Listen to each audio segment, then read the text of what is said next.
lainnya hanya di Al-Iman TV.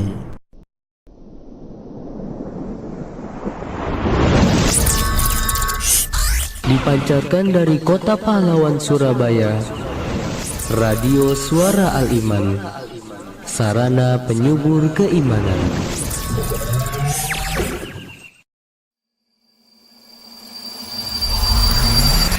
Al-Iman TV, sarana penyubur keimanan.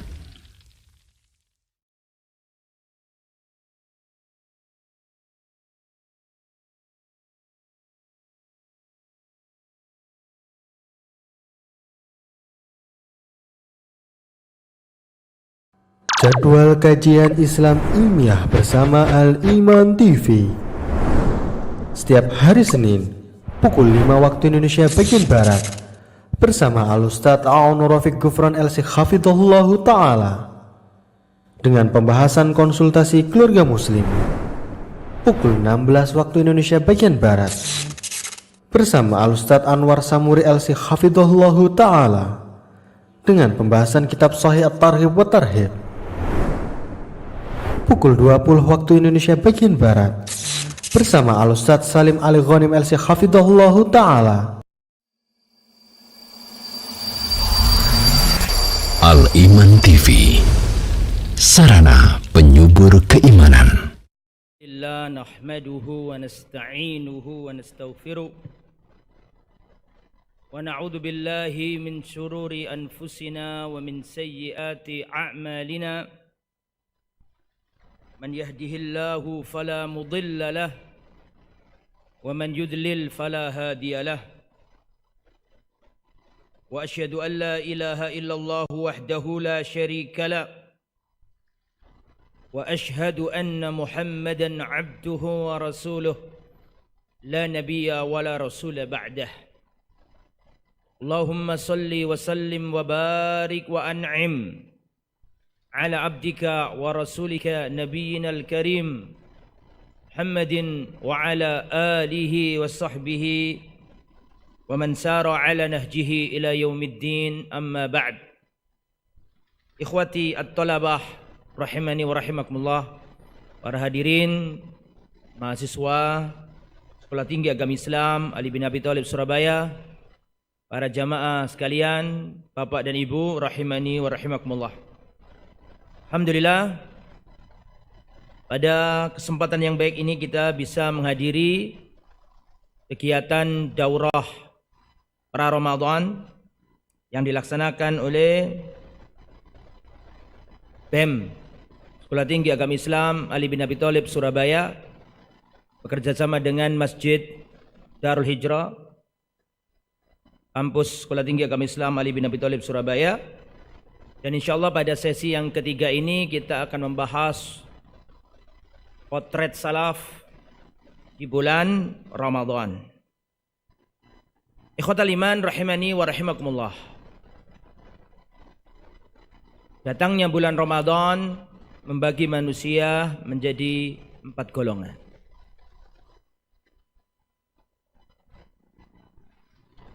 Golongan yang pertama,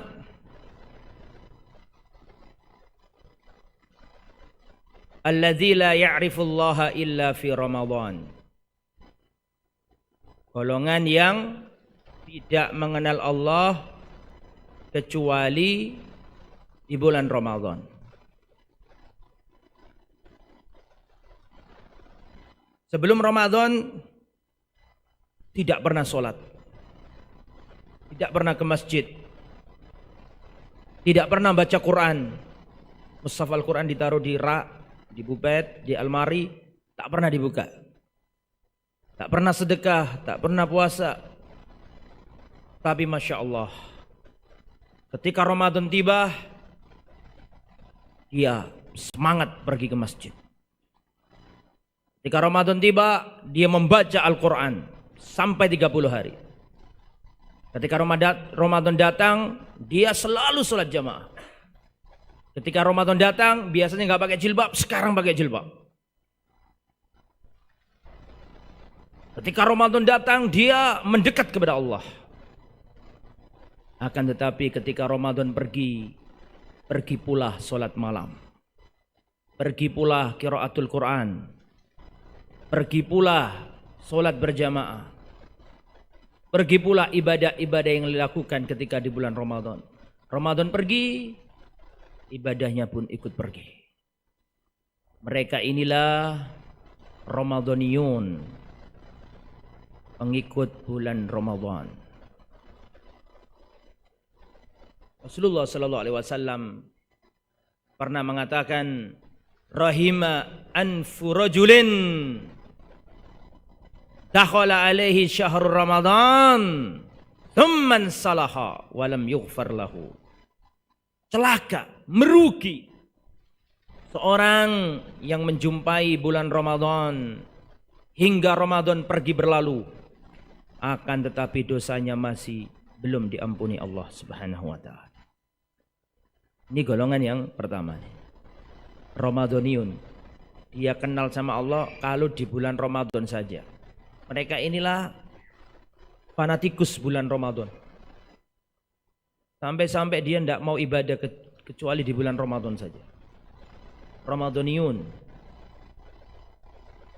Yang kedua adalah alladzi la ya'rifullah la fi Ramadan wala fi ghair Ramadan. Orang yang tidak kenal Allah baik di luar Ramadan maupun di bulan Ramadan. Orang tak kenal Allah. Sebelum Ramadan tidak pernah ke masjid. Ketika Ramadan pun tidak ke masjid. Sebelum Ramadan tidak pernah membaca Al-Quran. Ketika Ramadan pun tak baca Al-Quran. Sebelum Ramadan tidak pernah sholat malam, Ramadan pun tidak pernah sholat malam. Siang hari bulan Ramadan dia tetap nongkrong di warung sambil jedul rokokan. Kesian. Ini orang yang hatinya nggak ada sinar sama sekali. Kesian orang nomor 2 ini. Mereka inilah ashqan nas, manusia yang paling celaka. Adanya Ramadan tidak menyentuh kalbunya. Kolbu lah, kalau kalbu lah. Apa artinya kalbu? Hah? Tapi jadi bahasa Indonesia kan? Kalbu. Kolbu ya. Datangnya Ramadan itu ibarat oase di tengah padang pasir yang gersang. Seorang harus turun dan meneguk segarnya oase tersebut. Dan harus bebersih dengan oase tersebut. Tapi dia biarkan begitu saja. Dia berlalu dan dia binasa di tengah padang pasir yang gersang. Ini orang yang celaka nih. Ada Ramadan, gak ada Ramadan, gak ngefek. Gak pernah sandalnya pergi ke masjid. Buru-buru orangnya, sandalnya tidak pernah. Artinya sandalnya gak pernah dipakai berjalan ke masjid. Ini kasihan sekali. Manusia yang paling celaka. Yang nomor 4. Sengaja saya salahkan. Antum fokus. Kalau bisa meluruskan berarti benar-benar nggak ngantuk gitu. Nomor berapa? Nomor 3, orang yang lupa kepada Allah. Orang yang sholatnya jarang-jarang, baca Quran hampir ndak pernah, sodako apalagi. Sholat malam ndak, wong sholat aja untung-untungan, apalagi sholat malam ndak pernah sudah. Pokoknya orang lupa sama Allah. Tetapi ketika Ramadan datang, dia mengupgrade imannya. Dia tambah imannya. Dia mendekat kepada Allah. Dia ngakui bahwa dirinya salah. Dia mendekat kepada Allah. Dia sholat malam semangat. Baca Quran. Sholat jamaah tidak pernah telat. Dia perbarui imannya. Dia menyesal. Dia beristighfar. Dia bertaubat kepada Allah di bulan Ramadan. Dan ketika selesai bulan Ramadan, spirit Ramadan tidak ikut pergi. Dia tetap sholat malam.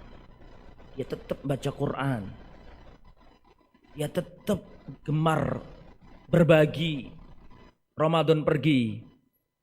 Tapi spirit Ramadan tetap melekat dalam hati. Mereka inilah manusia yang berhasil dididik madrasah Ramadaniyah. Mereka ini orang yang berhasil dididik bulan Ramadan. Saya kasih ilustrasi supaya lebih paham antum.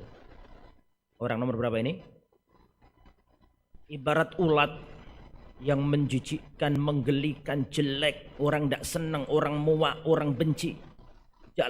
Jalannya pun geremet. Orang jijik semua. Lalu ulat ini sadar, dia ingin memperbaiki diri. Dia puasa, dia berhenti. Berpuasa, tidak makan, tidak minum, jadi kepompong. Betul?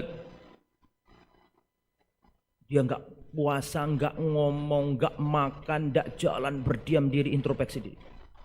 Setelah itu dia jadi individu baru. Tidak geremet, tidak jalan, tidak lari, bahkan terbang. Betul? Enggak menggelikan lagi. Indah, semua orang senang, menawan. Inilah gambaran orang yang nomor 3. Manusia yang berhasil dididik bulan Ramadan. Yang keempat, alladzi ya'rifullaha fi Ramadan wala fi ghair Ramadan. Orang-orang yang selalu kenal kepada Allah baik pra Ramadan maupun setelah Ramadan. Orang yang kecintaannya kepada Allah tidak pernah terbatas dan terdinding oleh bulan Ramadan. Orang yang sebelum Ramadan semangat ibadah, sholat malam, berjamaah, membaca Al-Quran. Ketika Ramadan baca Quran, sholat berjamaah. Sesudah Ramadan tetap baca Quran, tetap sholat jamaah, tetap bersedekah. Ini orang yang kecintaannya kepada Allah tidak dipengaruhi bulan Ramadan atau tidak bulan Ramadan. Dia yakin yang dia sembah di bulan Ramadan juga sama dia yang dia sembah di bulan selain Ramadan.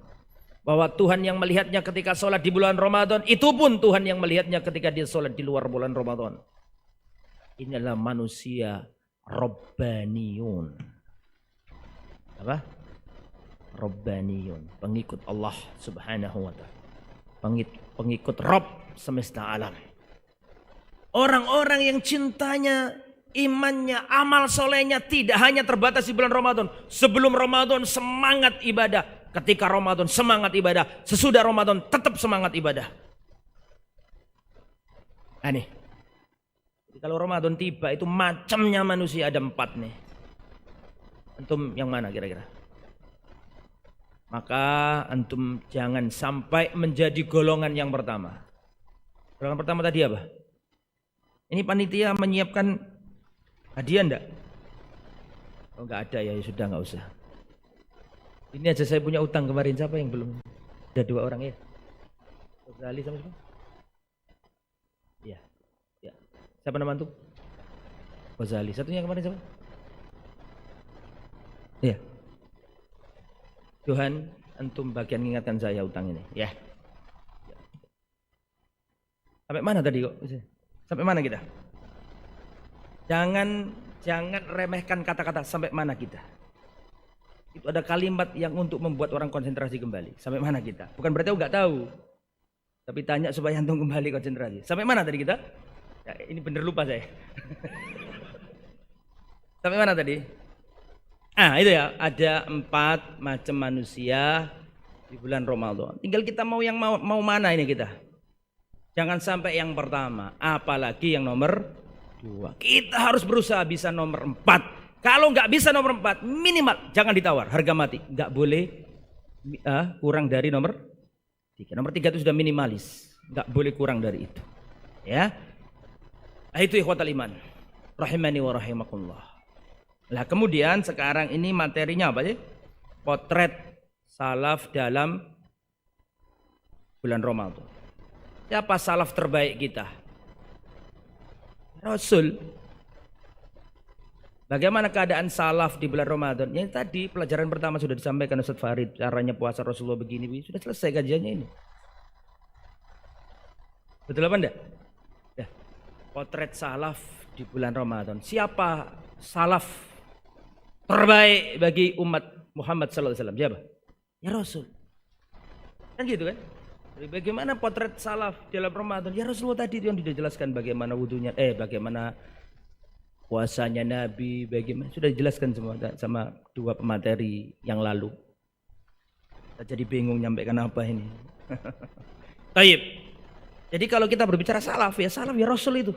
Salaf kita yang paling inti, ya kan gitu kan?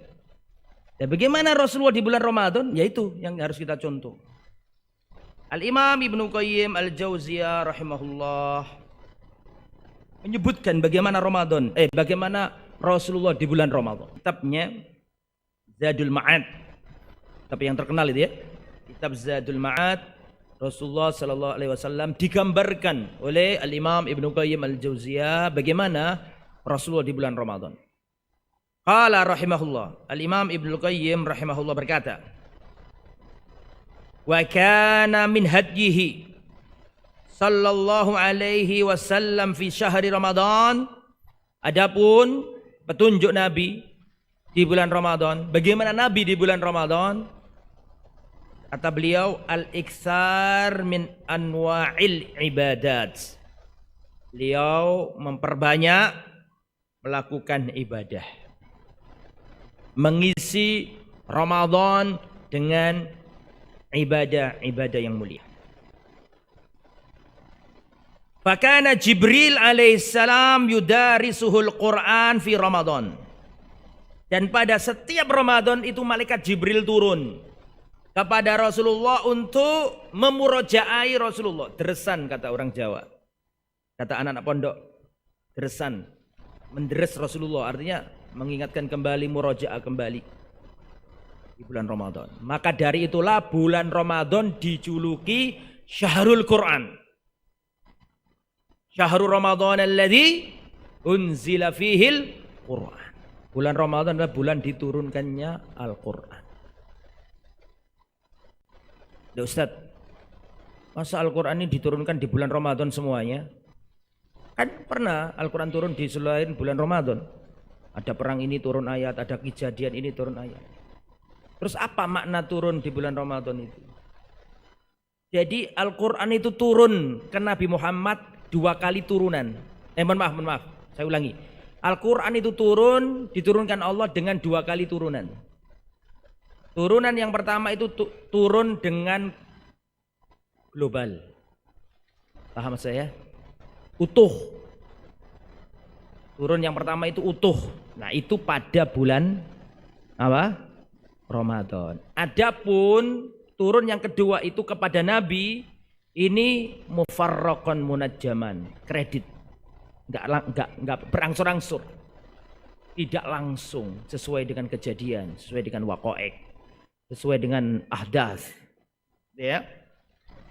Jadi Rasulullah SAW kalau di bulan Ramadan didatangi Jibril,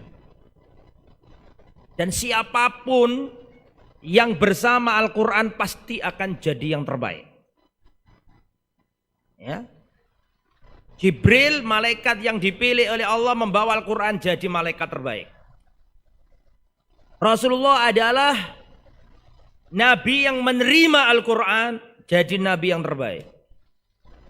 Bahasa Arab adalah bahasa yang dipakai Al-Quran. Bahasa Arab adalah bahasa yang dipakai oleh Al-Quran. Maka Al-Quran adalah jadi lughah sebaik-baik bahasa. Tanah yang diturunkan kepadanya Al-Quran, Makkah dan Madinah, sebaik-baik tempat. Generasi yang diturunkan kepada mereka Al-Quran jadi generasi terbaik. Dan bulan diturunkannya Al-Quran jadi bulan terbaik. Siapapun yang bersama Al-Quran jadi yang terbaik. Khairukum man ta'allama al-Qur'an wa 'allamah.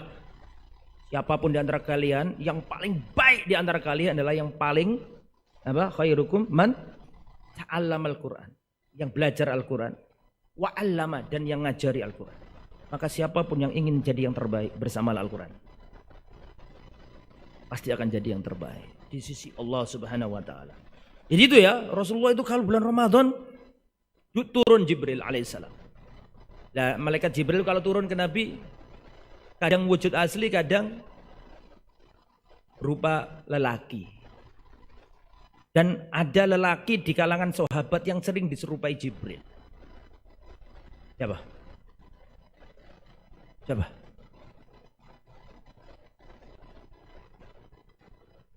Masa enggak ada yang tahu? Ada seorang laki-laki di kalangan sahabat itu sering diserupai Jibril. Ini karena rupawan, ganteng. Siapa nama sahabat itu? Siapa? Jarir bin Abdillah. Bukan. Siapa? Ustaz Marsum? Kok kelihatannya mau angkat tangan? Siapa Ustaz? Ayah, Dihyah bin Khalifah Al-Kalbi. Bukan dia, kalau dia itu cewek. Ada perempuan Indonesia namanya dia. Bukan dia, dal ha ya ta. Dihyah Al-Kalbi. Tapi ada juga di kalangan sahabat yang sering diserupai iblis. Oh sakno iki ya. Apa namanya? Ada orang di zaman Nabi yang diserupai iblis. Dan ada yang mirip Dajjal juga di zaman Nabi. Dan ada yang mirip Nabi Isa. Nah, kok jadi enggak sesuai materi? Kembali ke materi kalau gitu. Ya. Jadi Rasulullah SAW itu kalau bulan Ramadan perhatian betul sama Al-Quran, sampai-sampai Jibril pun khusus turun untuk memurujai Rasulullah Al-Quran. Jadi yang pertama, yang paling membekas dan kelihatan di bulan Ramadan pada sosok diri Rasulullah adalah Al-Quran. Ya. Kana khuluquhul Quran, akhlaknya Nabi itu Al-Quran. Kalau istilah orang sekarang seperti Al-Quran berjalan. Artinya semua akhlaknya Nabi itu Al-Quran itu tidak. Tawaduknya, keberaniannya, ketakutnya kepada Allah, tauhidnya, tawaduknya, iktimadnya, tawakalnya, itu isinya Al-Quran. Jadi perbuatan Nabi sehari-hari itulah penafsir dari Al-Quran. Itu ya. Kemudian fakana idza laqiyahu Jibrilu ajwad bil khair minir rihil mursalah. Dan Rasulullah itu kalau sudah ketemu sama Jibril itu menjadi orang yang paling dermawan seperti atau bahkan lebih dermawan daripada angin yang berhembus, angin yang bisa memasakkan pohon-pohon kurma. Kok pohon apa? Buah.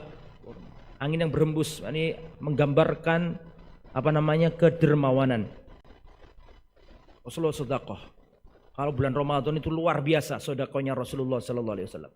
Dan Rasul itu beda dengan kita. Kita ini sholat mikiri bagaimana caranya dapat duit. Tapi Rasulullah itu sholat pernah teringat bagaimana cara ngasih duit. Begini, Rasulullah pernah sholat. Waktu sholat itu setelah salam Rasulullah berdiri pulang ke rumah. Para sahabat heran dong, kenapa Rasulullah setelah sholat salam langsung pergi berdiri? Ini nggak biasanya.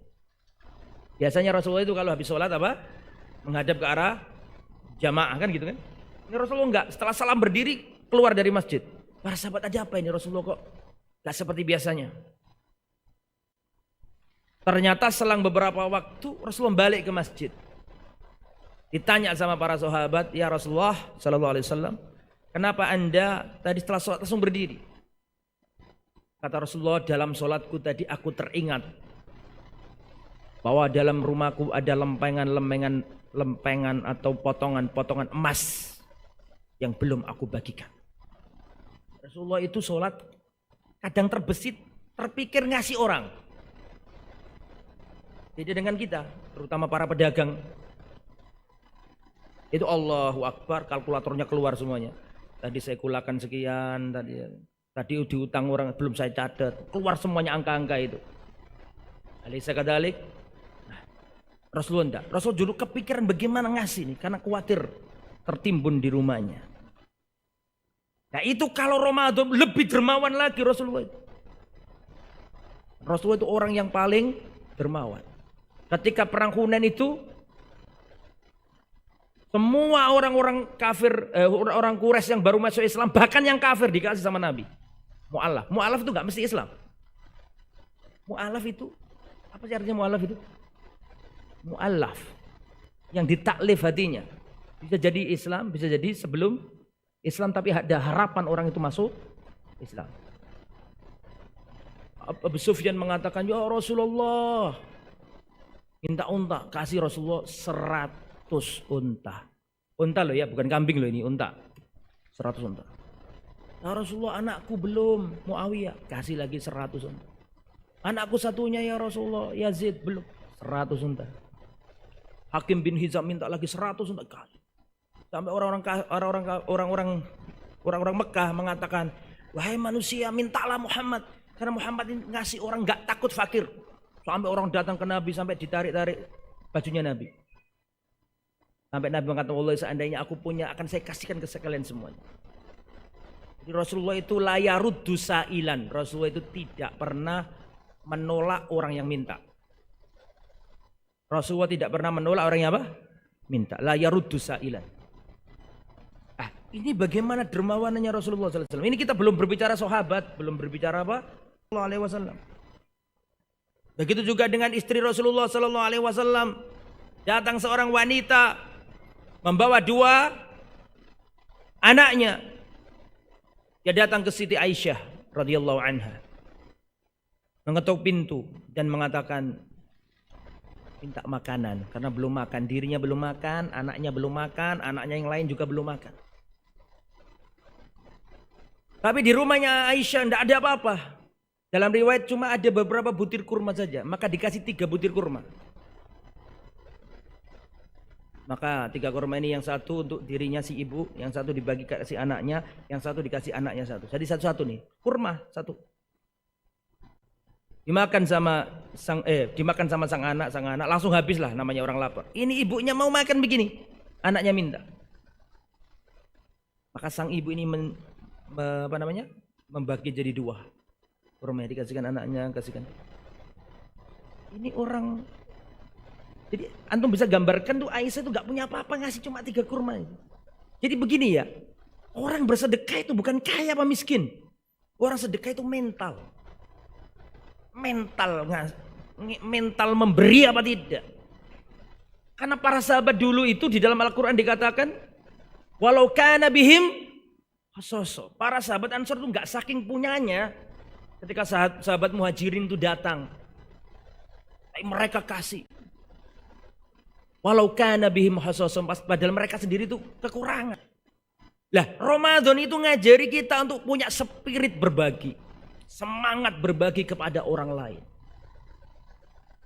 Datang seorang sahabat Muhajirin ke Ansor, gak punya apa-apa, rumahnya tertinggal di Mekah, pakaian seadanya, gak punya pekerjaan di kota Madinah. Lontang-lantung, bahkan di antara sahabat ada yang ngemper di Masjid Nabawi, gak punya rumah. Maka datanglah Sa'ad bin Rabi, karena dipersaudarakan sama Abdurrahman bin Auf, berkata, wahai Abdurrahman, aku adalah orang Ansor yang paling kaya, banyak hartaku, aku akan paruh jadi 2. Paruh untukmu, separuh untukku. Dan aku punya 2 istri. Nadorlah, lihatlah kedua istriku yang menurutmu mana yang lebih cantik, mana yang paling menakjubkan dirimu, sebutkan, aku akan saya ceraikan dia. Nanti kalau sudah selesai masa iddah, nikailah mantan istriku itu. Wallahi demi Allah, yang mengangkat langit tanpa tiang kita melihatnya, tanpa tiang yang kita melihatnya, tidak akan ada sejarah itu terulang. Tidak ada sejarah terulang menggambarkan persaudaraan Muhajirin dan Ansor. Tinta sejarah akan gagal menulis persaudaraan seperti itu, Muhajirin dan Ansor. Melihat saudaranya itu mau digasih. Istri loh, istri. Yang lain kayak no, tapi istri wangel wong gelem kayak no. Ya. Tapi gitu juga seorang yang punya izzah. Para salaf itu laki-laki yang punya izzah. Gak kemudian mengatakan, oh gitu ya, Sa'ad bin Rabi, kau masihkan aku. Ya sudahlah, nggak apa-apa, kalau antum masa ya nggak apa-apalah. Seandainya diambil oleh Abdurrahman bin Auf, sah, laisa biharam, halal, thayyib. Gak minta-minta dikasih. Fatamawwal bihi, kata Nabi, kalau kamu dikasih orang kamu gak minta, fatamawwal bihi, ambil sebagai harta, gak apa-apa, gak dosa sama sekali, halal. Tapi gak mau Abdurrahman. Abdurrahman ngomong apa? Abdurrahman gak ngomong gini, wis. Abdurrahman mengatakan, semoga Allah memberkahi hartamu dan istrimu. Abdurrahman bin Auf gak ngomong gini, wis, gak usah, cuma aku pinjam aja modal, tak bawa ke pasar. Dan dilakukan Abdurrahman adalah, tunjukkan aku jalan ke pasar. Usama, Itu songkoknya siapa Usama? Kembalikan ke Aminya. Enggak boleh. Ya. Sampai mana tadi? Tunjukkan aku jalan. Kembali ke materi ya. Ini saya ingin menggambarkan ke antum bagaimana dermawannya para sahabat. Abdullah bin Umar itu tidak pernah makan kecuali anak yatim ada di sampingnya. Kedermawanan itu adalah mental, bukan sekedar kaya apa miskin. Orang kaya banyak tapi nggak mampu sedekah. Orang miskin banyak tapi dia mampu berbagi. Karena sedekah itu mental. Lah antum ini harus punya mental sedekah. Iltamisu al-ghina bis sedekah. Carilah kekayaan dengan bersedekah. Kemudian wa ajwad ma yakunu fi Ramadan. Wa kana ajwadun nas, wa kana ajwadan nas. Rasulullah adalah orang yang paling dermawan. Wa ajwad ma yakun fi Ramadan, dan Rasulullah paling dermawan ketika Ramadan. Wa yuksiru fihi shadaqah, dan Rasulullah sering bersedekah ketika bulan Ramadan. Wal ihsan, dan berbuat baik. Wa tilawatil Quran, dan Rasulullah di bulan Ramadan sering baca Quran. Was shalah, dan Rasulullah memperbanyak salat. Wa dzikir, dan Rasulullah memperbanyak zikir. Wal i'tikaf, dan Rasulullah pun melaksanakan i'tikaf. Wa kana yahussu Ramadan minal ibadah ma lam yahus bi ghairahu bihi minas syuhur. Dan Rasulullah mengkhususkan Ramadan untuk ibadat berbeda dengan hari-hari atau berbeda dengan bulan-bulan yang lain. Itu tentang Rasulullah sallallahu alaihi wasallam di bulan Ramadan sebagaimana yang disampaikan Imam siapa tadi? Imam Ibnu Qayyim al-Jauziyah. Nah, sekarang para salaf di bulan Ramadan. Bagaimana para salaf dahulu di bulan Ramadan? Para salaf dahulu di bulan Ramadan seperti yang disampaikan oleh para ulama, laqad sabata annahum kanu yad'una Allah sittata ashhurin an yuballighahum ramadana thumma yad'unahu sittata ashhurin an yataqabbala minhum. Perhatikan, dulu para salaf itu 6 bulan menjelang Ramadan mereka sudah berdoa-doa. 6 bulan menjelang Ramadan para salaf berdoa. Doanya seperti ini, Allahumma balighna Ramadan. Ya Allah, sampaikanlah kami kepada bulan Ramadan. Itu 6 bulan. 6 bulan sebelum bulan Ramadan. Para salaf berdoa, Allahumma balighna Ramadan. Ya Allah, sampaikanlah kami di bulan Ramadan. Jadi benar-benar dinantikan, benar-benar diidam-idamkan, benar-benar dirindukan. Dan 6 bulan setelah Ramadan mereka menangis dan berdoa, Allahumma taqabbal minna, Allahumma taqabbal minna, Allahumma taqabbal minna. 6 bulan mereka merindukan Ramadan, dan setelah Ramadan berlalu 6 bulan berikutnya mereka berdoa menangis karena takut ibadah di bulan Ramadan tidak diterima Allah Subhanahu wa taala. Itulah para salaf. Secara umum begitu. Jadi 6 bulan Ramadan belum datang tuh mereka menghiasi sujud-sujud mereka. Mereka menghiasi doa-doa mereka dengan doa, Allahumma balighna Ramadan. Ya Allah, sampaikanlah kami di bulan Ramadan. Dan ketika Ramadan berlalu, mereka berdoa, Allahumma taqabbal minna. Makanya kita ini kadang-kadang kurang bisa menghayati makna. Kalau Lebaran, Idul Fitri kita mengatakan taqabbalallahu minna wa minkum sholihal a'mal. Kita menganggap tuh happy, enak, ceria gitu. Ya iya betul, memang kita bahagia. Tetapi itu ada makna yang dalam yang dulu para salaf itu menangis karenanya. Dan doa taqabbalallahu minna itu sudah dilakukan di awal penciptaan. Antum tahu nggak kisahnya? Jadi doa yang kita baca ketika Idul Fitri, taqabbalallahu minna wa minkum. Ini doa ini sudah dikenal semenjak awal mula-mula penciptaan. Mula-mula penciptaan Adam punya 2 anak, iya kan? Maksudnya punya 2 anak yang hampir bukan hampir, yang satu membunuh yang lain. Sebagai riwayat mengatakan, ya ini enggak ada hadis yang sahih yang menerangkan itu, tapi sering dibaca di kitab tarikh, Qabil dan Habil. Bisa antum lihat ya dalam surat apa itu?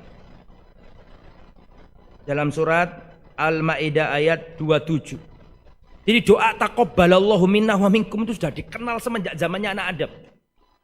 Watlu alaihim naba abnai Adam bil haq, dan bacalah Muhammad kepada umatmu tentang kisah dua anak Adam dengan hak. Id qarraba qurbanan fatuqabbala min ahadihima wa lam yutaqabbal minal akhar.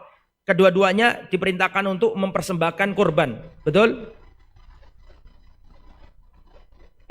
Dua anak kecil. Ayo keluar, jangan rame. Anakku dewe. Ayo keluar. Jadi gak apa-apa aku ngelokno anakku dewe kan. Sudah keluar ya. Oke, sampai mana tadi kita? Ini dua orang yang membuat saya gak konsentrasi dari tadi. Ya. Sampai mana tadi? Ya. Al-Maidah ayat 27. Watlu alaihim naba abnai Adam bil haqq id qarraba qurbanan fatuqabbala min ahadihima wa lam yutaqabbal minal akhar. Bacalah Muhammad kepada umatmu tentang dua kisah anak Adam yang kedua-duanya diperintahkan untuk menyembahkan atau mempersembahkan kurban. Fatuqabbala min ahadihima, Allah terima kurbannya dari satu anaknya Adam, walam yutaqabbal minal akhar, tapi kurban yang lain enggak diterima sama Allah. Kemudian yang enggak diterima kurbannya ngomong, la aqtulannak, aku akan membunuhmu. Kenapa kurbanmu diterima Allah? Kenapa kurbanku enggak diterima Allah? Kan gitu kan ceritanya kan? Hasad, iri. Qala, maka yang mau dibunuh mengatakan innama yataqabbalullah minal muttaqin, sungguhnya Allah menerima amal hanyalah dari orang bertakwa. Jadi kata-kata taqabbalallah sudah dikenal sejak zaman anaknya Adam. Itu para salaf sangat perhatian. Saking takutnya amalnya enggak diterima. Dan itu juga dilakukan oleh Nabi Ibrahim. Wa idh yarfa'u Ibrahimul qawa'ida minal baiti wa Ismailu rabbana taqabbal minna. Dan ingatlah ketika Nabi Ibrahim mengangkat pondasi Ka'bah, meninggikan pondasi Ka'bah, dibantu oleh Nabi Ismail. Setelah selesai membangun, Nabi Ismail dan Nabi Ibrahim dan Nabi Ismail berdoa, Rabbana taqabbal minna. Ya Allah, kabulkanlah. Padahal itu yang nyuruh Allah. Yang nyuruh Allah di tempat terbaik, membangun masjid yang terbaik, yang nyuruh juga Allah. Tapi takut gak diterima. Dan berdoa, Rabbana taqabbal minna. Begitu juga itu dulu yang dilakukan oleh ibunya Siti Maryam. Idh qalat imra'atu Imran rabbi inni nadartu laka ma fi batni muharrara fataqabbal minni.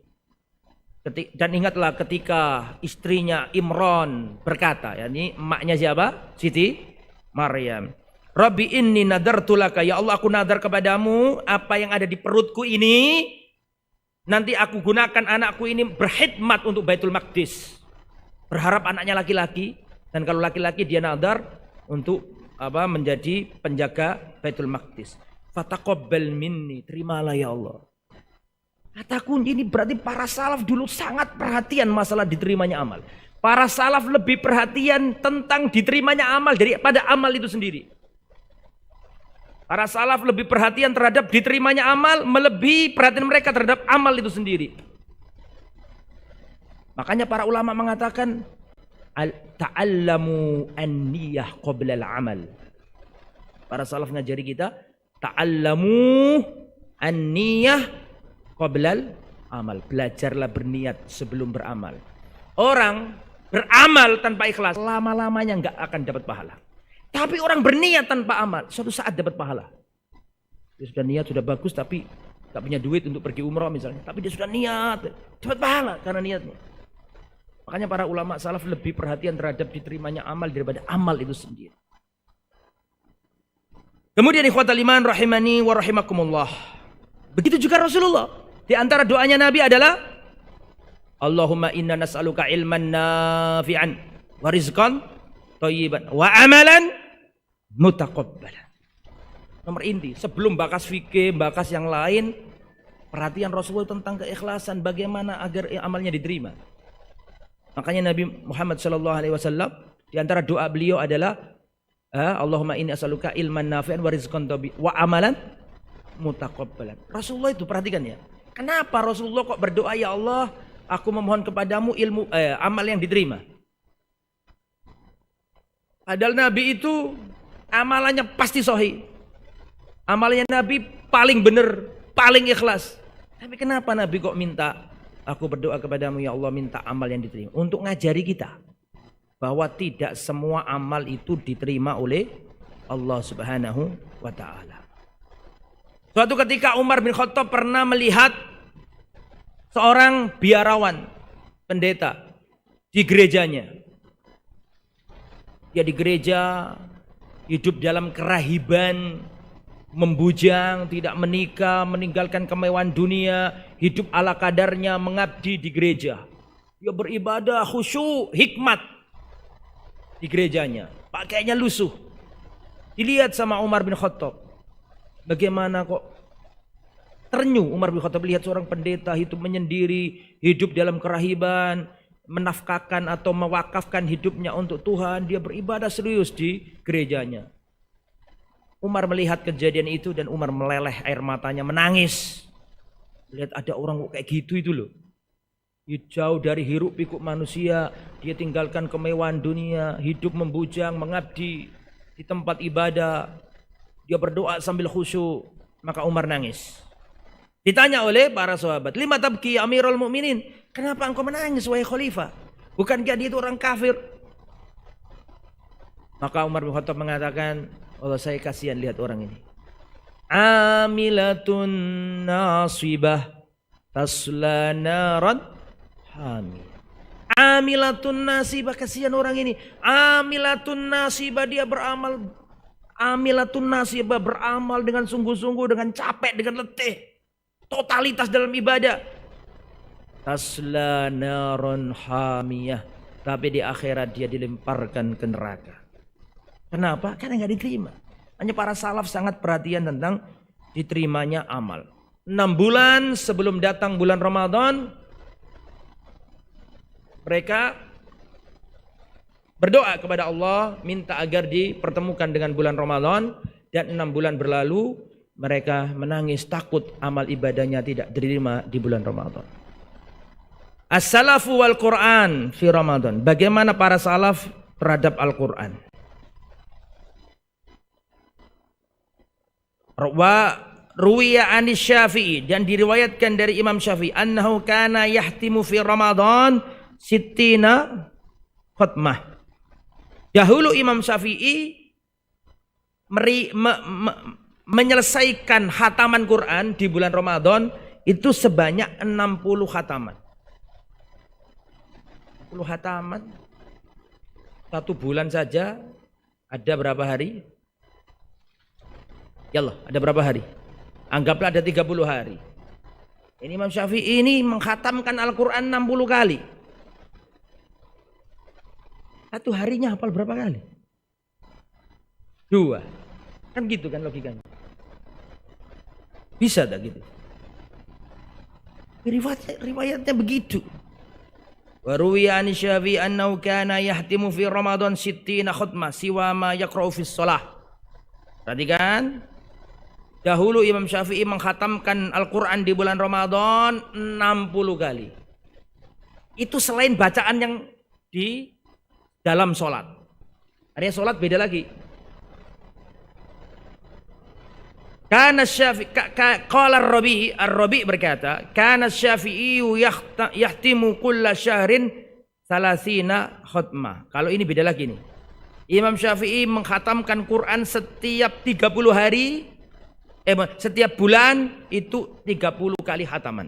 Berarti satu harinya satu hatam. Bukan satu juz loh, satu hatam. Wa fi Ramadan sittina khatmah, dan di bulan Ramadan Imam Syafi'i menghatamkan Al-Qur'an 60 kali. Siwa ma yaqra' fi shalah, itu pun beda dengan bacaan yang dibaca ketika sholat. Jadi Imam Syafi'i di bulan Ramadan itu hatam Qur'annya 60 kali. Kita bisa sekali aja, syukur alhamdulillah. Kalau satu kali hataman berarti satu harinya berapa juz? Hah? 1 juz. Kalau pakai mushaf madani berapa halaman? 20 halaman. 10 lembar. Sohiyamlah. 20 halaman. Betul ya? Kalau sholat ada berapa waktu? 5. Berarti setelah sholat atau sebelum sholat itu dijatah berapa lembar? Berapa halaman? 4. Berarti 2 halaman. Betul begitu ya? 4 kali 5. Berapa? 4 kali 5 20. Jadi kalau kita itu kalau ingin 1 bulan 1 kali hataman. Nah ini Imam Syafi'i 1 bulan 60 hataman. Berarti setengah harinya 1 Quran penuh. Betul apa enggak? Bagian syekh, masyayikh mengingkari ini. Kayak Mustafa Al-Adawi mengatakan ini tidak mungkin ini kayak gini. Ya, tapi para ulama mengatakan ya ini riwayat dari beliau. Ya. Nah, ini sudah dijelaskan sama Al-Imam siapa ini? Al-Imam Ibnu Rajab. Ibnu Rajab mengatakan qad yatabadar ila dhihni ahadina iskal. Mungkin sebagian kita akan mikir ini kayak enggak mungkin ini. Kan gitu kan ya? Fayaqulu qad ja'a an-nahyu 'anin nabiyyi dam man yaqra'ul Qur'an fi aqall min salasin. Rasulullah sallallahu alaihi wasallam melarang seorang itu menghatamkan Al-Qur'an kurang dari 3 hari, tidak boleh. Karena orang kalau menghatamkan Al-Qur'an kurang dari 3 hari pasti enggak akan kurang dari 3, maksudnya 1 gimana ini maksudnya? Dami man yaqra'ul Qur'ana fi aqall min salasin. Fa kaifa haula'il ulama yukhalifuna dzalik? Qala Ibnu Rajab innama waradan nahyu an qiraatil Qur'an fi aqall min salasatin alal mudawama ala dzalik. Wa innama waradan nahyu, jadi ada larangan. Ada larangan bahwa enggak boleh seorang itu menghatamkan Al-Qur'an kurang dari 3. Karena pasti enggak akan apa? Enggak akan konsentrasi, bacanya pasti cepat, kurang tajwidnya kurang dan seterusnya. Tetapi kata beliau, fa amma fil awqat al-mufaddalah kasyahri Ramadan khususan al-layali allati yutlabu fiha Lailatul Qadar aw fil amakin al-mufaddalah ka Makkah liman dakhalaha min ghairi ahliha fa yustahabbul iktsar fiha min tilawatil Qur'an. Nah, maka ini boleh. Jadi larangan Rasulullah tadi itu yang paling minim 3 itu tadi itu kalau di luar bulan Ramadan. Adapun di Ramadan kata Al-Imam Ibnu Rajab boleh. Sehingga yang dilakukan oleh Al-Imam Syafi'i seandainya itu riwayat benar, maka yang dilakukan oleh Imam Syafi'i tidak menyelisihi dalil. Jadi intinya di sini digambarkan bahwa para salaf dulu itu sangat mengidentikan bulan Ramadan dengan Al-Quran. Kalau sudah Ramadan datang, pemikiran mereka ada di Quran. Imam Malik kalau sudah datang Ramadan, kajian hadis tutup, beliau pindah ke majalisul Quran. Imam Malik rahimahullah. Dan Al-Quran itu bisa memberi syafaat pada hari kiamat. Iqra'ul Qur'ana fa innahu ya'ti yaumal qiyamati syafi'an li ashabi. Bacalah Al-Quran karena Al-Quran bisa memberi syafaat kepada orang yang membacanya pada hari kiamat. Yaqulul Quran, Al-Quran akan berkata di depan Allah Subhanahu wa taala pada hari kiamat.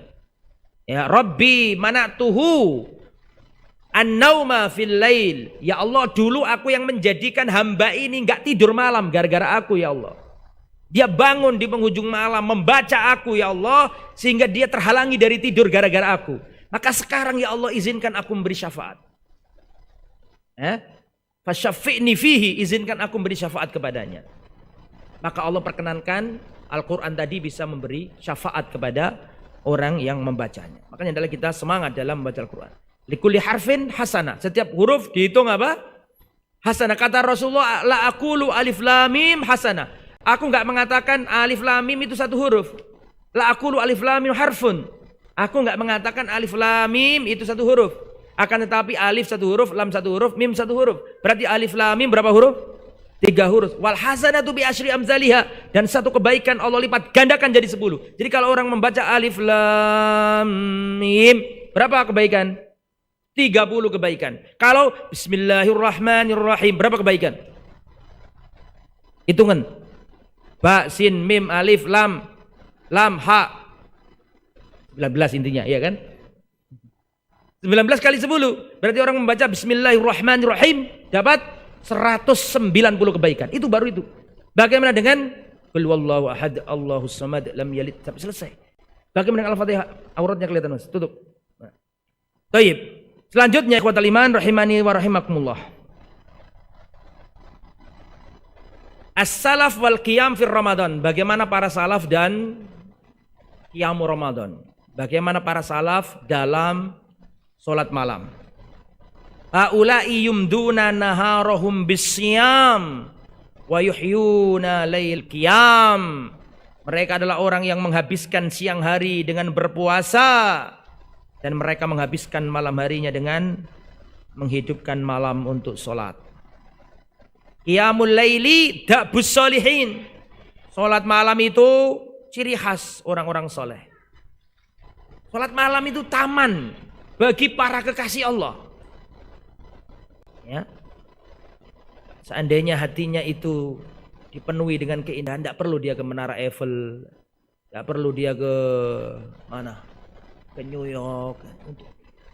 Barang siapa yang jasadnya tidak menjumpai kebahagiaan di hatinya, maka jasadnya akan terletih-letih untuk mencari kebahagiaan di luar hatinya. Makanya kalau kita ini, hati kita ini gak nyaman, makin sibuk. Jasad kita sibuk cari-cari kebahagiaan yang lain. Tapi kalau orang itu kalau sudah baca Al-Quran, adem hatinya, senang hatinya, ke masjid senang hatinya. Gak usah ke Menara Eiffel, gak perlu ke Borobudur, gak perlu kemana-mana. Karena sudah menemukan keindahan dan kebahagiaan dalam hatinya. Lah, para salaf demikian. Ya, qiyamul lail da'bus sholihin wa tijaratul mu'minin. Salat malam itu pasarnya orang beriman. Barang dagangannya orang beriman. Salat malam itu ciri khas para kekasih Allah. Hanya jangan sampai kita melupakannya. Harus berusaha untuk mujahadah bisa melakukannya. Wa kana Syaddad bin Aus idza awa ila firashihi ka'annahu habbatun alal maqli aw al maqla thumma yaqul Allahumma inna jahannama la tad'uni anamu fayaqumu ila musallahu. Seorang sahabat Nabi Syaddad bin Aus, ketika beliau berbaring, beliau itu gelisah seperti biji yang digoreng, biji-bijian itu. Seperti kuaci yang digoreng. Molak-malik gini dalam tidurnya. Gak tenang nih. Syaddad bin Aus. Ditanya oleh orang, kenapa kamu tidur gak tenang seperti itu? Allahumma inna jahannama la tada'uni anam. Fayakumu ila musallahu. Saya gak tenang ketika tidur. Karena neraka jahannam tidak membiarkan mataku terpejam. Jadi eling neraka gitu. Jadi sholatnya gak tenang. Akhirnya beliau bangun dan sholat. Dan Umar bin Khattab, kalaulah bukan karena 3 hal, aku gak ingin lama-lama hidup di dunia ini. Kalaulah bukan karena 3 hal. Yang pertama, al-jihad fisabilillah. Karena beliau adalah khalifah. Mau gak mau harus menjalankan perintah jihad. Menyebarkan Islam. Menaklukkan Romawi dan Persia. Jihad fisabilillah. Yang kedua, qiyamul lail. Bangun salat malam. Salat malam itu rekreasinya orang-orang beriman. Salat malam itu tamasyanya para kekasih Allah. Jadi nggak perlu dia bingung-bingung cari wisata kemana-mana. Karena orang yang beriman akan menjumpai kelezatan yang luar biasa dalam salat malam. Dan kelezatan itu ada 3 ya jemaah. Kelezatan ada berapa? Ada 3. Yang pertama adalah al-ladzah al-hayawaniyah. Kelezatan yang dirasakan manusia tapi hewan pun bisa merasakan. Ladzah hayawaniyah. Apa contohnya? Contohnya lezat bagi hewan itu apa? Enak makan, enak minum, enak tidur, enak kawin. Gak ono nikmat lain menurut hewan, yasiku nikmat menurut hewan. Enak makan, enak tidur, enak kawin itu. Kalau kita hidup di dunia ini, orientasi kita cari enak makan, enak tidur, enak kawin. Ini mah gak usah sekolah. Hewan pun gak pernah sekolah, dikasih sama Allah Subhanahu wa ta'ala. Pasti dikasih sama Allah. Meskipun gak pakai perguruan tinggi, kasih sama Allah. Enak makan, enak tidur, enak kawin. Hewan pun bisa dikasih Allah. Tetapi kalau kita hanya menginginkan seperti itu, orientasi hidup kita ngejar itu, ya kelasnya kelas hewan kita. Lazah yang nomor 2 adalah al-lazah asy-syaitoniyah. Kelezatan yang ingin ditarget oleh setan, kelezatan yang diinginkan oleh manusia, tapi itu juga kelezatan yang dirasakan oleh para setan. Apa itu? Kelezatan bermaksiat, kelezatan berzina, kelezatan minum minuman keras, kelezatan merokok, kelezatan minum minuman keras, kelezatan berzina, zina itu lezat bagi pecandunya. Minuman keras itu lezat bagi pecandunya. Rokok lezat bagi para pecandunya. Enggak rokok bisa pusing kepalanya. Iya kan? Lezat. Tetapi kalau kelezatan yang seperti ini kita cari, ya kelas kita adalah kelas apa? Maka carilah kelezatan. Yang nomor 3, al-ladzah al-malakiyah. Kelezatan yang dirasakan manusia dan dirasakan oleh malaikat. Hewan dan setan nggak bisa merasakannya. Apa itu? Lezat mengabdi beribadah. Lezat menghadiri majelis ilmu. Malaikat menghadiri majelis ilmu, Pak. Dalam hadis diterangkan, betul apa Anda? Majtama qaumun fi baitin min buyutillah, tidaklah seorang kumpul di masjid di antara rumah-rumah Allah kecuali malaikat turun meletakkan apa? Sayap-sayapnya. Malaikat Jibril pun pernah datang ke kajiannya Rasulullah. Betul? Nikmat menuntut ilmu, nikmat sholat malam, nikmat bersilaturahim, nikmat beribadah. Inilah nikmat yang berusaha kita cari. Jadi ya, kelezatan apa tadi nomor 3? Al-malakiyah. Kita berusaha untuk seperti itu. Nah, begitu juga dengan para salaf ini. Ketika beliau tidur gelisah, di antaranya wa kana Tawus, dan dulu Imam Tawus kalau malam bergegas meloncat dari kamar tidurnya atau dari tempat tidurnya. Tsumma yatahhar, kemudian beliau bersuci. Wastaqbilul kiblah, menghadap ke arah kiblat. Hatta sobah, sampai pagi hari. Terus beliau ditanya, beliau mengatakan, kenapa kok selalu melakukan itu? Maka beliau menjawab, Toyyaro dzikru jahannam, Toyyaro dzikru jahannam naumal abidin. Mengingat neraka jahannam itu membuat terbang tidurnya para orang soleh. Artinya orang soleh itu terbang tidurnya, nggak bisa tidur lagi gara-gara ingat neraka jahannam. Kala tadi sebelum selesai tadi Umar bin Khattab tadi perkataannya ya. Ada 3 tadi ya. Dan 1 apa tadi? Jihad fisabilillah. Yang kedua qiyamul lail. Yang nomor 3 mujalasatus sholihin. Bertemu sama teman-teman yang soleh, mendengarkan ayat-ayat Al-Quran, mendengarkan hadis-hadis Nabi. Kalau bukan karena 3 hal ini, tidak ada indahnya dunia lagi. Jihad fisabilillah, sholat malam, dan duduk bersama orang-orang baik, membaca Al-Quran, mendengarkan hadis Rasulullah Sallallahu Alaihi Wasallam. An Malik bin Abdullah bin Abi Bakar, sami'tu abi, aku mendengar bapakku berkata, kunna nansarifu fi Ramadan minal qiyam. Dulu ketika bulan Ramadan kami selesai dari sholat malam, itu kalau pelayan-pelayan kami sudah kedengaran di dapur untuk menyiapkan makanan. Ini benar-benar lama bacaannya itu. Ini banyak ya, antum bahas itu banyak itu. Qiyamul lail wassalaf. As-salaf wa qiyamul lail. Ya, banyak sekali. Dan mereka itu menjaga betul. Ada di antara salaf itu bangun sholat malam, dia berdoa nangis-nangis. Kalau ada gerakan istrinya yang menunjukkan dia bangun, adalah istrinya. Istri itu coro Jawa ini garwo, sigar ini nyowo, iya kan? Artinya seandainya amalannya diketahui juga, ya no problem lah. Wong Al-Quran itu menggambarkan istri itu dengan libas. Hunna libasul lakum. Jadi juruane kita istri rokabe, aurate kita rokabe. Seandainya kok ini diketahui istrinya, nggak ada masalah. Tapi sama istrinya nggak mau dia diketahui. Sholat malam. Dan saya pernah jumpa seseorang ngobrol sama saya. Istrinya wafat. Terus dia cerita kebaikan istrinya. Ustadz, istri saya itu baiknya luar biasa. Gak pernah mendahului aku sholat malam. Gak pernah aku mendahuluinya. Dia ngomong gitu. Dia selalu sholat malam duluan. Ya. Dan itu kalau sampai dia sholat malam, itu kayaknya gak ingin aku ketahui. Padahal itu suaminya. Bahkan gak mau bareng. Dia selalu mendahului aku supaya dia itu gak tahu kalau sholatnya itu. Tapi sekarang istrinya meninggal dunia, rahimahullah. Jadi para salaf dulu seperti itu, sangat menjaga keikhlasan. Ada Al-Imam Ayyub As-Sikhtiyani. Beliau pernah menyampaikan kajian begini di depan para murid-muridnya. Dia membaca hikmah hadis Rasulullah. Sehingga dia nggak kuat, pengen nangis ketika menjelaskan hadis itu. Dia menangis tapi dia nggak mau al-buka lillah. Tangisan yang dapat pahala itu tangisan hanya karena Allah. Maka dia memendam bagaimana caranya agar matanya itu gak keluar air mata di depan para muridnya. Tapi gak kuat dia, akhirnya air matanya jatuh. Maka dia mengambil tisu dan mengatakan, alangkah beratnya penyakit flu. Ma'asyadda zukam. Saking gak inginnya, dikira nangis. Sampai seakan-akan menampakkan dirinya apa?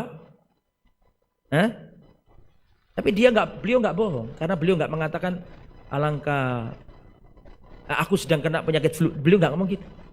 Dia mengatakan penyakit flu itu sungguh berat. Nah, itu ya. Kemudian di sini juga ada as-salaf wal jud fi Ramadan. Dan referensi masalah ini banyak kok. Antum ketik di internet as-salaf wal Ramadan, ahwalus salaf katsir, banyak macam-macam riwayatnya dan ini nggak mungkin saya sampaikan semua. As-salaf wal jud fi Ramadan, para salaf dan kedermawanan.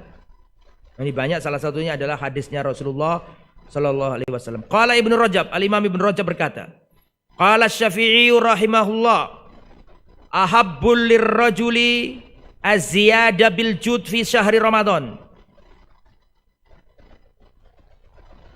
Di sini dikatakan uhibbu lirrajuli az-ziyada bil jud fi syahr Ramadan. Aku senang kalau seorang laki-laki itu menambah kedermawanannya di bulan Ramadan. Iktidaan bi Rasulillah, sebagaimana Rasulullah. Rasulullah itu tanpa Ramadan sekalipun sudah dermawannya luar biasa. Tapi kalau Ramadan lebih dermawan lagi Rasulullah SAW. Walihajatin nas fihi ila masolihim, dan memang Ramadan itu orang lebih butuh untuk sahurnya, untuk bukanya, ya, dan seterusnya. Wa kana Ibnu Umar yasumu wa la yuftir illa ma'al masakin. Dan dahulu Abdullah bin Umar tidak pernah berbuka kecuali di sampingnya ada orang-orang fakir. Diajak berbuka sama dia. Dan dalam riwayat tidak pernah Abdullah bin Umar makan kecuali ada anak yatim di sampingnya. Abdullah Umar ini sahabat Nabi yang luar biasa berusaha iktidaan bi Rasulillah. Semua sahabat Nabi iktidak kepada Rasulullah. Tapi kata Aisyah, tidak pernah aku melihat seorang laki-laki yang paling tinggi semangat ittiba'nya kepada Rasulullah melebihi siapa? Abdullah bin Umar. Kata Aisyah nih, sampai dalam pakaian, sampai dalam gerak-geriknya pengen mirip Rasulullah SAW. Karena Abdullah bin Umar ini berjalan, terus tiba-tiba beliau berhenti. Kira teman-temannya mau sholat atau mau apa gitu. Ternyata beliau qada'ul hajah, buang kotoran itu. Ketika balik, kenapa kamu milih tempat ini? Karena dulu aku pernah melihat Rasulullah buang hajat di tempat ini. Sampai dalam hal-hal yang itu saking senangnya dan berusahanya meniru Rasulullah, termasuk sandalnya. Ingin berusaha meniru Rasulullah SAW. Kana Ibnu Umar yasumu wa la yuftir illa ma'al masakin. Wa kana idza ja'ahu sa'ilun wa huwa ala ta'ami akhadha nasibahu minat ta'am wa qama fa'atahu sa'il. Dahulu Abdullah bin Umar, jika ada orang datang mengemis sedangkan dia pada waktu sedang makan, maka dia ambilkan dari bagian makanannya tadi terus dikasihkan kepada orang yang mengemis tersebut. Wallahu a'lam bishawab. Di sini khulasa Ramadan salaf, yakni al-imsak an ta'ati jami'il muftirat. Secara umur global bahwa para salaf itu Ramadan enggak Ramadan itu sama aja mereka, sama aja dalam artian totalitas dalam ibadah. Dan dari 4 kategori respon manusia terhadap Ramadan tadi yang saya jelaskan di awal, kira-kira para salaf nomor berapa? 4. Para salaf tidak berubah. Bahkan ditinggal Ramadan itu masih nangis mereka. Saking takutnya ibadahnya itu nggak diterima ketika di bulan Ramadan. Itu para salaf kita, para salafun saleh. Dan para salaf ini secara umum bagaimana sahabat di matanya sahabat. Antum carikan teks nas sahabat mensifati sahabat. Di antaranya adalah Abdullah bin Mas'ud. Bagaimana Abdullah bin Mas'ud mensifati teman-temannya para sahabat? Beliau mengatakan, "Man kana minkum mustanna falyastanna biman qad mata." Barang siapa di antara kalian ingin mencari suri toladan, petunjuk, maka carilah suri toladan dan petunjuk itu dari orang-orang yang sudah mati. Abdullah bin Mas'ud ngomong begini di depan para tabi'in. Para sahabat senior banyak yang sudah wafat. Abdullah bin Mas'ud punya murid-murid tabi'in. Kemudian Abdullah bin Mas'ud mengatakan, "Man kana minkum mustanna falyastanna biman qad mata." Barang siapa di antara kalian ingin mencari suri teladan petunjuk, maka carilah petunjuk dan suri teladan dari orang-orang yang sudah mati. Ulaika ashabu Muhammadin sallallahu alaihi wasallam. Mereka itu adalah sahabatnya Muhammad sallallahu alaihi wasallam. Li'annal hayya la tu'manu alaihi fitnah. Karena orang yang masih hidup itu tidak aman dari fitnah. Antum jangan ngefan berlebihan kepada orang yang masih hidup. Jangan mengidolakan berlebihan orang yang masih hidup. Fa innal hayya la tu'manu alaihi fitnah. Karena orang yang masih hidup itu enggak aman dari fitnah. Disuruh mengambil pelajaran dari orang-orang yang sudah mati. Kata siapa? Kata Abdullah bin Mas'ud. Siapa itu? Ulaika ashabu Muhammad sallallahu alaihi wasallam. Mereka adalah sahabat Nabi Muhammad sallallahu alaihi wasallam. Kanu abarra hadhil umma quluban. Mereka adalah manusia yang paling bersih hatinya. Wa a'maqaha ilman. Manusia yang paling dalam ilmunya. Wa aqallaha takallufan. Yang paling sedikit takallufnya, neko-nekonya. Qaumun ikhtarahumullah li suhbati nabihi. Mereka adalah kaum yang dipilih oleh Allah untuk menemani nabinya. Fa'rifu lahum fadlahum. Ketahuilah oleh kalian keutamaan-keutamaan mereka. Wattabi'uhum fi atharihim. Ikutilah jejak-jejak mereka. Fa innahum kanu 'alal hadiyil mustaqim. Karena mereka itu berada di atas jalan yang lurus. Ini Abdullah bin Mas'ud ngomong tentang dulur-dulurnya, saudara-saudaranya. Abdullah bin Mas'ud juga mengatakan, innallaha nadhara fi qulubil ibad fawajada qalba Muhammadin khaira qulubil ibad. Allah Subhanahu wa taala melihat hati-hatinya manusia yang ada di jagat raya ini. Fawajada qalba Muhammadin khaira qulubil ibad. Maka Allah menjumpai hatinya Nabi Muhammad, hati yang paling bersih. Maka Allah pilih menjadi rasul. Tsumma nadhara ila qulubil ibad ba'da qalbi Muhammadin sallallahu alaihi wasallam. Kemudian Allah melihat hati-hatinya manusia di jagat raya ini sesudah hatinya Nabi Muhammad. Fawajada quluba ashabi Rasulillah khaira qulubil ibad. Maka Allah menjumpai hati-hatinya para sahabat adalah hati-hati yang paling bersih di muka bumi setelah hatinya Rasulullah. Fakhtarahumullah li suhbati nabiyhi. Maka Allah pilih mereka menemani nabinya. Wa iqamati dinihi. Dan untuk menegakkan agamanya. Nah, secara umum ya, begitulah para salaf. Para sahabat Muhammad sallallahu alaihi wasallam. Itu yang bisa disampaikan. Mohon maaf atas segala kekurangan dan kekhilafan. Kelihatannya sudah adzan tadi ya. Sudah adzan? Belum? Ah, sudah. Kalau belum ya monggo. Kalau ada tanya jawab, silakan. Kalau nggak ada yang tanya, saya yang tanya.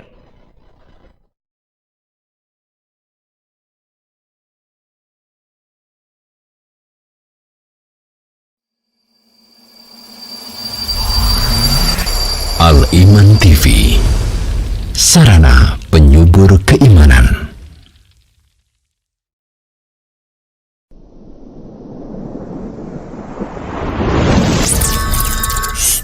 Dipancarkan dari Kota Pahlawan Surabaya, Radio Suara Al-Iman, sarana penyubur keimanan. Sudah donasi Al-Iman bulan ini?